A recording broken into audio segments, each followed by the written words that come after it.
Olá pessoal, sejam bem-vindos à nossa aula de História do primeiro ano do ensino médio.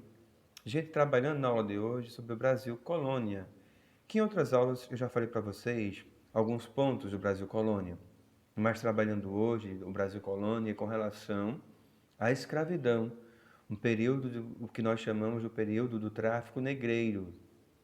Era muito comum no Brasil Colônia vir para o Brasil muitos escravos da África, e esses escravos vieram nos chamados navios negreiros. Eles vinham nos porões dos navios. Em alguns casos, muitos acabavam morrendo na viagem, era uma viagem longa, era uma viagem desumana. Muitos acabavam adoecendo e eram mortos e ficavam pelo caminho. Pois bem, e os que chegavam a essas terras eram comercializados, e muitos escravos eram comercializados em mercados. E tinha um valor muito grande, porque o escravo significava mão de obra. E ao chegarem a essas terras, acabaram trazendo muitas coisas da sua cultura, os seus costumes, e esses costumes acabaram influenciando o que hoje nós vivemos no nosso Brasil.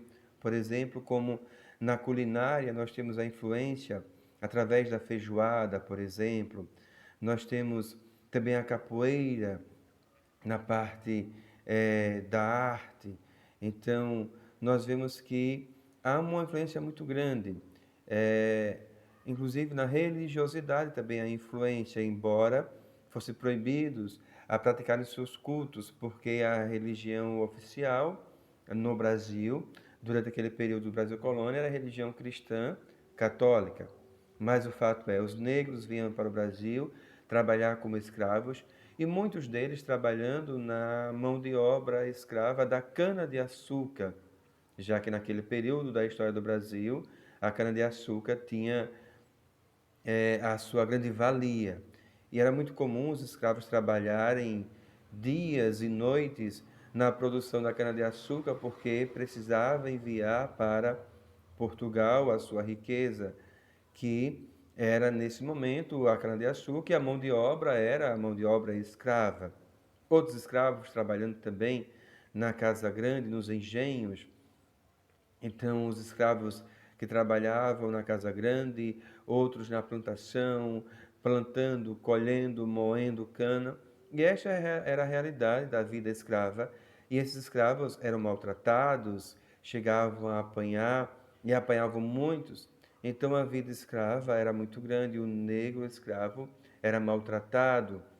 E com isso, vai surgir na história, dentro da história, alguns chamados quilombos. E os quilombos eram os refúgios para muitos negros escravos que eram maltratados na sua vida.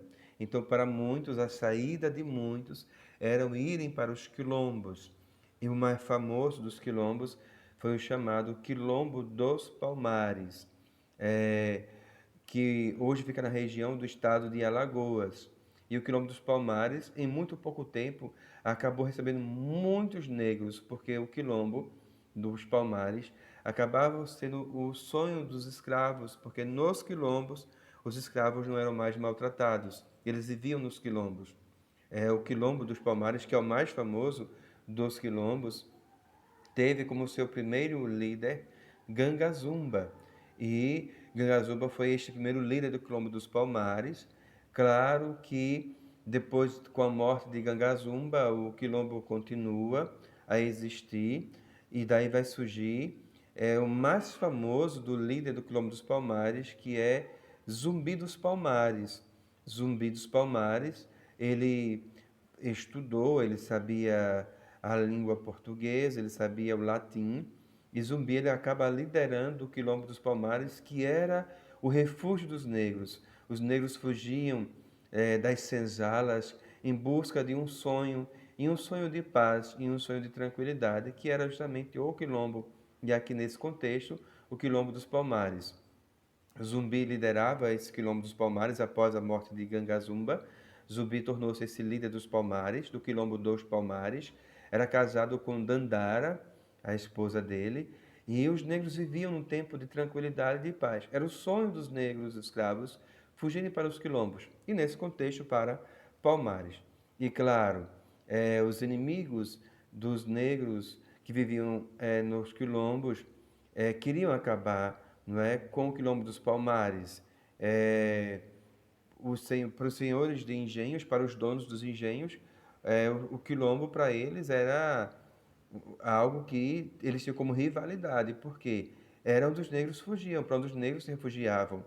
E eles acabavam querendo derrotar Palmares, acabar com o quilombo dos Palmares, várias tentativas, porém como os quilombos ficavam em lugares altos, então eles conseguiam, os negros acabavam se protegendo e conseguiam viver dentro dos quilombos, dentro de Palmares. Mas, claro, os inimigos sempre tentando atacar Palmares e, infelizmente, eles vão conseguir isso.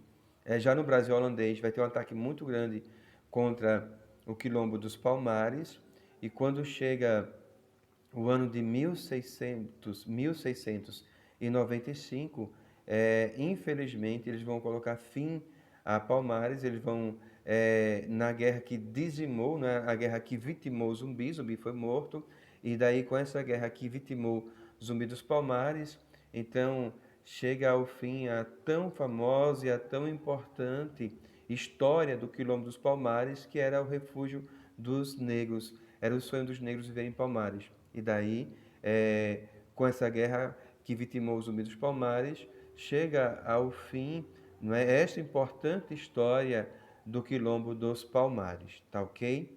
Gente, com isso eu vou finalizando a nossa aula de hoje, tá bem? Na próxima aula ainda vamos trabalhar esse período da história que nós chamamos do período do Brasil colônia.